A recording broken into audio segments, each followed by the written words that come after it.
was reading a comment yesterday by one of our fellow monk, alpha monk brothers, and he was talking about how when he was young, he got caught up in eating junk food, too much sugar, too much processed food, that he got caught up in the pornography, and it just, for a straight decade, man, he just ruined his life. He wasn't going to sleep on time, he wasn't getting out of his comfort zone, he wasn't doing anything, he wasn't pushing the limits. And he said he just felt so much regret. He's 30 now, in his 30s, feels so much regret. One thing he said, it really stuck with me, he was like, make sure to take care of your soul. Take care of your soul, man. Nurture that thing. I think that's what reading does for us. I think that's what meditation and the yoga does for us. It's like, we got to nurture this soul. You ever have a really rough night out, you had a few drinks, maybe it wasn't even that crazy, maybe you went to a strip club, or you just got drunk, you maybe smoked, you did some things you don't normally do, and you're like, shit, man, I cannot keep doing this. I cannot see myself doing this for long. It's like you immediately go off the path. It says in the Bible, man, the road is narrow. It's a narrow road.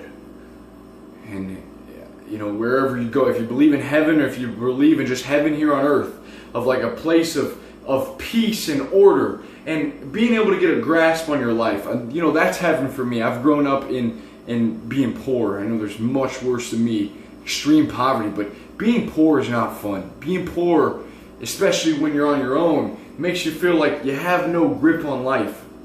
Oh man, you get a little bit of money in your bank account, you start getting a steady job, career, you start learning and becoming a little more aware about the world and how to manipulate your life. It's like a breath of fresh air. Finally, I have some sort of control of my life. You see? And it's like, man, I forgot where I was, nurturing the soul, but it's like that's order, right? So when you veer off the narrow path, it's like, shit, I know that if I don't stick to doing the things that I've come up with in my life, this routine that I've laid out before me, I'm going to go off real quick, and that's going to lead me to a place where I don't like. So it's good, man, when you feel that in your gut, that sick feeling of like, oh man, I'm fucking up. It's good. That's your conscious, that's your internal compass leading you back onto the path. Something that hugely motivated me was just realizing that I need more. It's okay to have more. It's okay for me to work more, and I have to work more because I gotta get more. I want to get more so that I can have a better grasp on life. I want to learn more so that I can understand life better, that I can make sense of this all. I don't want to stay stuck in my ignorance. Okay, ignorance is bliss. It can be, but man, it can be sad.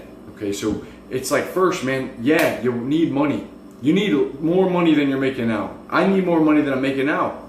I'm going to figure out a way to do that.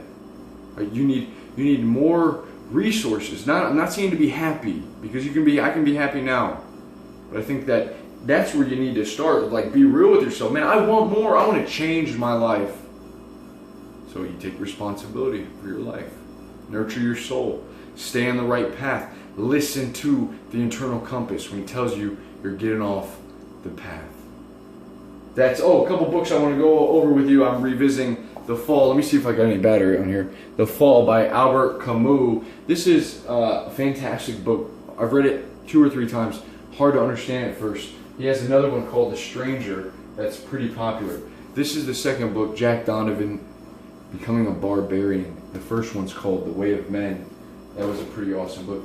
These 2 are daily devotionals. If you don't read the Bible, you don't got a devotional, the Warrior of the Light, I'm butchering his name, I'm murdering it, Kaleo, guy who wrote The Alchemist, and then 7 Timeless Wisdom and Advice on Living the 7 Manly Virtues by Brett McKay, Art of Manliness. This book really, this book put the thumos in me, Fire in the Belly, Sam Keen. A lot of awakening, eye-opening things.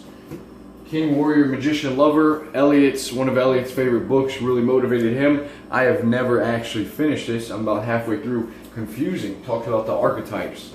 It may it may benefit you. Right now, I'm going real slow at a snail's pace. I'm really enjoying this series. A huge series, monster, 15 books, The Eye of the World.